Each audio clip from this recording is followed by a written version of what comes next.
Président, vous pouvez vous présenter? Alors, je m'appelle Moustapha Faltier, secrétaire général du parti Action Patriotique de Libération d'Ogboumougatié, APL, coordinateur national de Macky 2012, président du conseil d'administration de la SMHL. Président, nous venons de passer l'étape du parrainage par rapport aux élections. Quelle réflexion vous donne par rapport aux problèmes qu'a suscité le parrainage sur les élections présidentielles à venir? Alors, je pense que le parrainage, c'est un principe qui est accepté au niveau international, au niveau mondial, sur le plan démocratique. Le parrainage, on peut dire que c'est la majorité de la démocratie, c'est une démocratie majeure. Ça se pratique maintenant partout, même ici à côté de nous, au Mali. C'est un parrainage électif qui est plus compliqué que notre parrainage, parce qu'au Mali, il faut avoir 10 députés ou au moins 5 conseillers municipaux dans toutes les régions. Donc là, c'est des élus. C'est plus compliqué. En France également, c'est des élus. Ici, c'est un parrainage citoyen, donc c'était moins compliqué.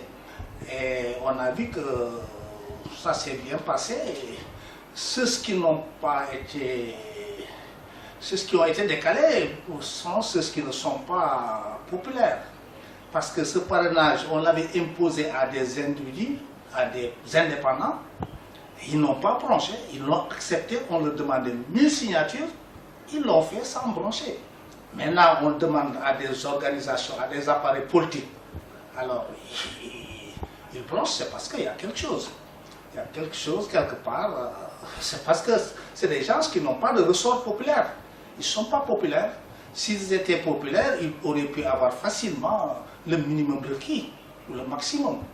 Mais si on ne peut pas, on n'est même pas capable d'avoir 30 000 électeurs, des gens qui, dans les dernières élections, avaient 10 000 pour certains, 4 000 pour d'autres.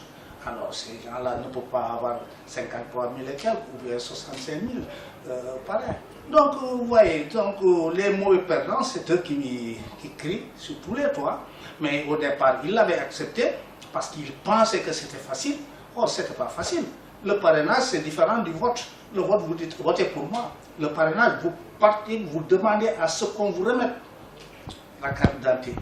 On n'a pas l'habitude, la culture de donner notre carte d'identité. Donc c'est à ce point-là que c'est difficile. Donc il fallait que ce soit des gens qui sont liés aux masses, à qui les masses ont confiance, pour leur donner leur pièce d'identité. Donc je pense qu'il ne faut pas qu'ils soient de mauvais perdants. Ceux qui n'ont pas eu le parrain, ils ont été éliminés. C'est normal. Il n'y a pas de complot, ni de la part du Conseil constitutionnel. Parce que si on devait comploter contre Idrissa Seck, par exemple, qui a plus d'expérience en termes d'élection présidentielle. Les autres qui ont été éliminés n'ont pas d'expérience d'élection présidentielle. Donc, même les plus grands, ces derniers qu'on a éliminés, Karim Wade et Khalifa, aucun d'entre eux n'a l'expérience d'élection présidentielle. Donc, si on devait éliminer, il fallait éliminer en premier lieu Idrissa Seck, ce qui n'est pas le cas. On ne l'a pas éliminé du tout. Donc, on n'a éliminé personne. C'est le parrainage qui a éliminé les uns et les autres. C'est eux qui se sont éliminés parce qu'ils ont été incapables d'avoir le minimum de signatures requis. Certaines personnes disent que le président Macky Sall a institué le parrainage pour pouvoir choisir ses propres candidats. Mais il ne peut pas. La preuve, il ne peut pas donner à chacun le nombre de parrains qu'il faut. Il ne peut pas. S'il fallait choisir ses propres candidats, le plus dangereux, ou bien les plus dangereux, c'est pas ce qu'on a éliminé. Aucun candidat n'est plus dangereux que Idrissa Seck. Il n'a pas été éliminé. Madi Kenya n'a pas été éliminé. Et tous les autres qui sont admis à cette étape de parrainage. Donc ce n'était pas un calcul, il ne pouvait pas. C'est pas scientifique ça. On ne peut pas dire on aura voilà les candidats qu'on veut, c'est pas possible parce qu'il fallait avoir des signatures. Donc ce n'était pas un moyen d'éliminer qui que ce soit. C'est les moyens perdants qui disent ça, mais ce n'est pas le cas. Maintenant, pour le cas Khalifa Sall, donc certains disent qu'il a été éliminé parce que, à cause de sa condamnation. Ses partisans disent, avec le rabat qu'ils vont déposer, ça suspend la décision, la condamnation. Quel commentaire pouvez-vous faire par rapport à cette situation? Moi, je pense que aussi bien Khalifa Sall que Karim Wade, ils ont été frappés par les articles 27 et 31 du Code électoral. C'est aussi simple que ça. Khalifa Sall, avec le type de délit qu'on l'inculpe, c'est-à-dire escroquerie, parmi les délits, il y avait escroquerie. En termes d'escroquerie, même si vous êtes condamné à 31 jours, vous ne pouvez plus figurer sur les listes électorales. Donc, ils ont été éliminés. Khalifa Sall a été condamné à 5 ans de prison. Parmi les chefs d'accusation, il y a escroquerie sur des deniers publics. Donc, ne serait-ce que sous ce rapport, sur ce type d'escroquerie, il ne pouvait plus figurer sur les listes électorales. Ça, c'est la réalité. Le cas de Karim Wade également, 6 ans de prison, on l'avait accepté, il a purgé 3 ans, il a demandé grâce, on lui a accordé la grâce. Il ne faut pas attendre maintenant pour dire qu'on ne devait pas le condamner. Donc, pour Khalifa Sall et pour Karim, c'est les articles 27 et 31 du Code électoral qui les ont éliminés. Maintenant, quand on parle de rabat d'arrêt, ça c'est autre chose. Mais le rabat d'arrêt ne lie pas le Conseil constitutionnel. Ça aussi, il faut qu'on le chasse. D'ailleurs, je pense qu'on est passé par une voie un peu compliquée, mais pour Khalifa Sall, c'était plus simple si on s'attaquait à son statut. Khalifa Sall est un détenu, c'est un prévenu. Il est prévenu. Un prévenu, c'est quelqu'un qui n'a pas encore jugé, qu'on n'a pas encore condamné ou qu'on n'a pas encore acquitté. Donc, on ne connaît pas son sort. En France, il y a la réforme du Code électoral de 1994 qui permet aux détenus français de pouvoir voter. Voter. Là encore, là-bas, c'est voter, pas être élu. Ici, on parle d'élection, d'éligibilité. Or, en France, on n'a permis que le vote pour les détenus qui sont condamnés et dont la condamnation n'emporte pas leur droit civique et politique. Et cette même réforme dit plus loin, les prévenus n'en font pas partie. Parce que le prévenu, on ne connaît pas encore son sort. Il n'est pas encore jugé.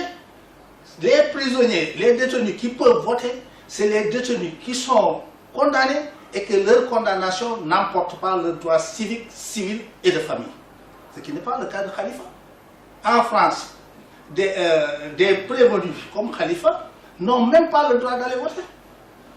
C'est les autres qui ont été condamnés, on connaît le sort, ils sont condamnés, leurs droits civiques et civils ne sont pas déchus, ils ont le droit d'aller voter. Mais pas d'être élus.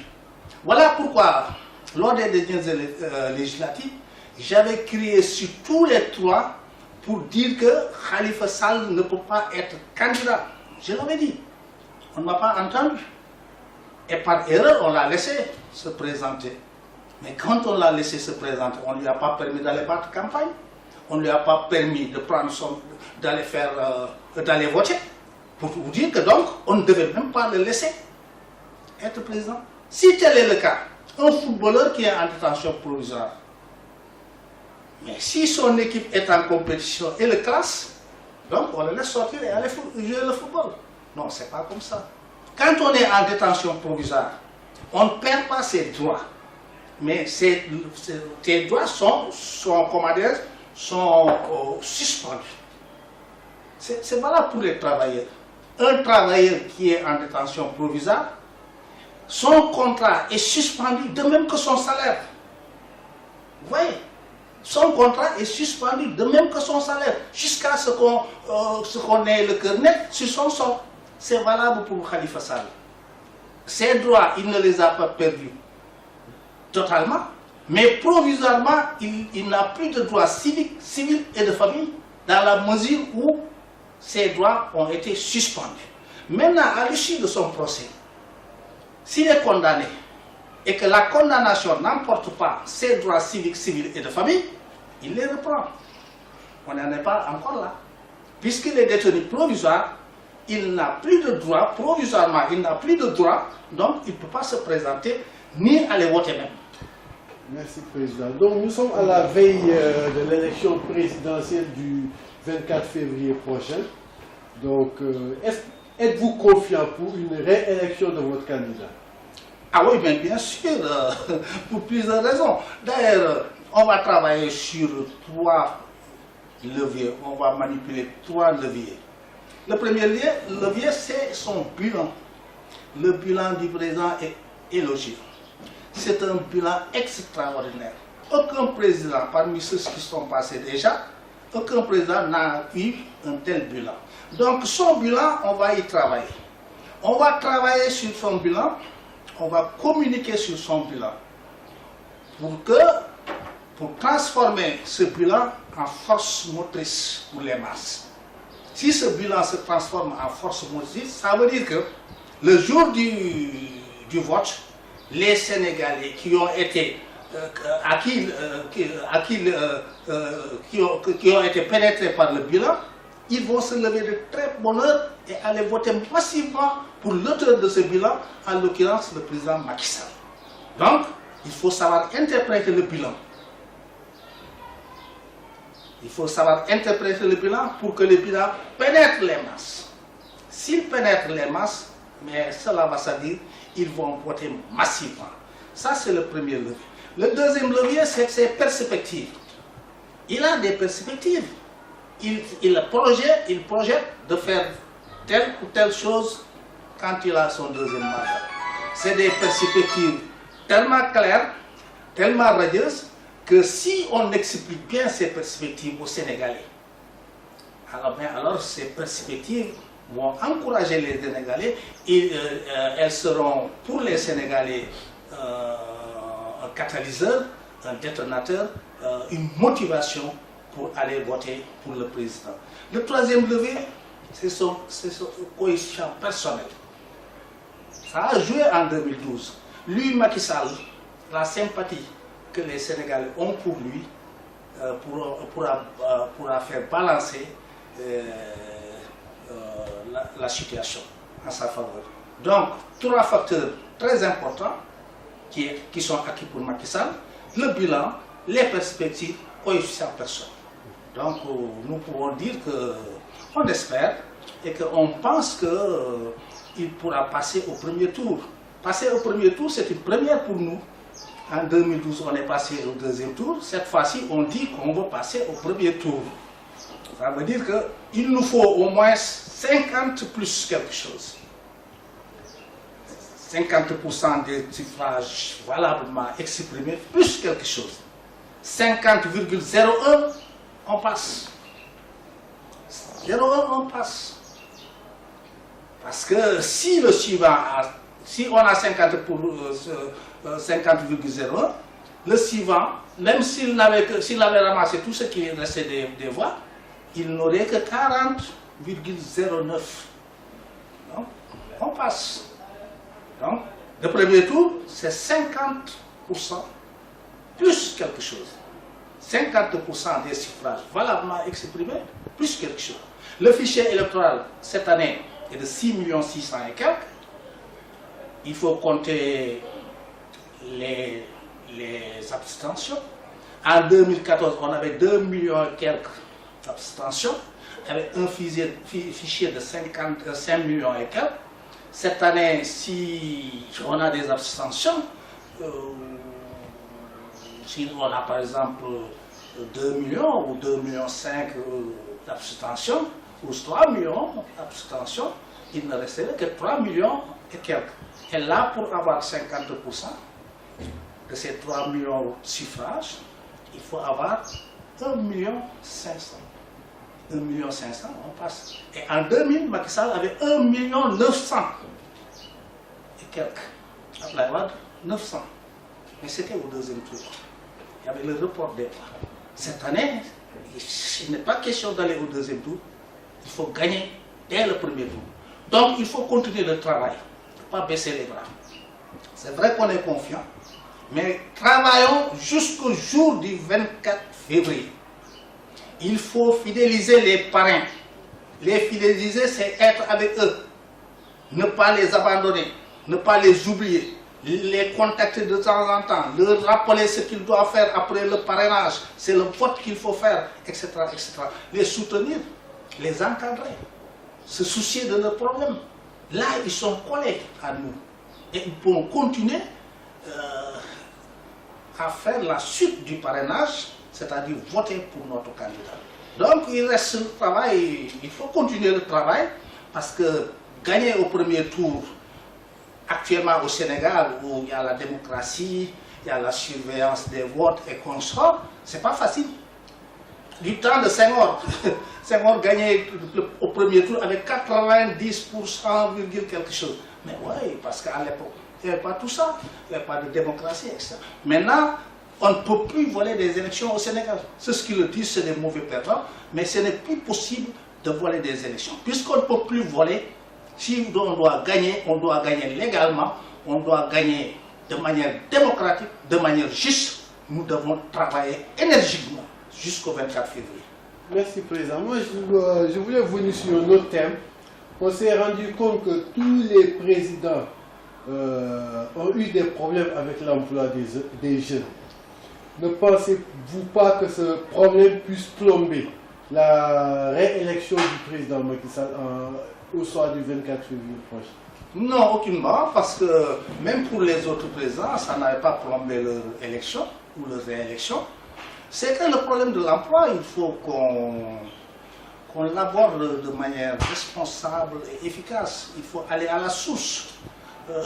Les jeunes ne peuvent pas travailler parce qu'ils n'ont pas de métier. Aller à l'école, avoir son bac, ce n'est pas un métier. Il faut la formation. Il faut qu'on évolue vers des écoles de formation rapidement pour résoudre le problème de l'emploi. Un jeune qui a de l'emploi, qui a un emploi, il travaille. Allez-y à Diamniadio. Des milliers de jeunes sont là-bas actuellement parce qu'ils ont un emploi. Ceux qui n'ont pas d'emploi, ils n'ont que leur bac, ils n'ont que leur licence, sans formation. Mais ils ne peuvent pas travailler. C'est pas possible. Moi, je reçois ici des étudiants qui ont tout ce qui master 2, master 3, etc., mais qui n'ont aucune expérience du travail. Ils sont obligés de venir ici et d'apprendre un métier, d'apprendre à travailler. Donc, le problème de la jeunesse, le problème de l'emploi pour la jeunesse, ça relève de la formation. Il faut qu'on révise notre forme d'éducation, le type d'école qu'on a. Il faut qu'on révise ça. Il faut intégrer la dimension formation. La dimension formation doit être au cœur de l'enseignement. Ce faisant, si les élèves sortent avec des métiers, mais alors ils ne pourront pas chômer, ils vont travailler, d'autant qu'il y a des perspectives pour le Sénégal, avec le gaz et le pétrole qui sont découverts. Mais il n'y a pas de problème d'emploi, seulement il y a problème d'occuper tel poste. S'il y a des postes vacants, et que ceux qui ne travaillent pas ne peuvent pas occuper ces postes, ils finiront par chômer. Ces postes resteront toujours vacants. Donc, il faut mettre l'accent sur la formation. Et en tant que coordinateur de Macky 2012, comment ça se passe au sein de Macky 2012? À Macky 2012, on se porte bien, on se comporte bien comme notre candidat. Et comme en 2012, nous allons travailler pour réélire notre candidat et nous allons faire plus que 2012. On a donné le ton, on va faire plus que 2012 et ça a commencé d'ailleurs depuis quelques temps, avant la pré-campagne, on travaillait avec nos fameux forums là qu'on faisait au niveau de toutes les régions du Sénégal. Donc, avec Macky 2012, rassurez-vous, Macky 2012 donnera le tribut nécessaire. Il jouera sa partition comme il l'avait fait en 2012. Donc sur ce plan-là, nous, on est alliés exclusifs du président. on n'a que le président, on ne travaille que pour le président. Alors donc, avec nous, il n'y a pas de souci. Rassurez-vous, Macky 2012 pesera de tout son poids pour la victoire au premier tour de notre candidat.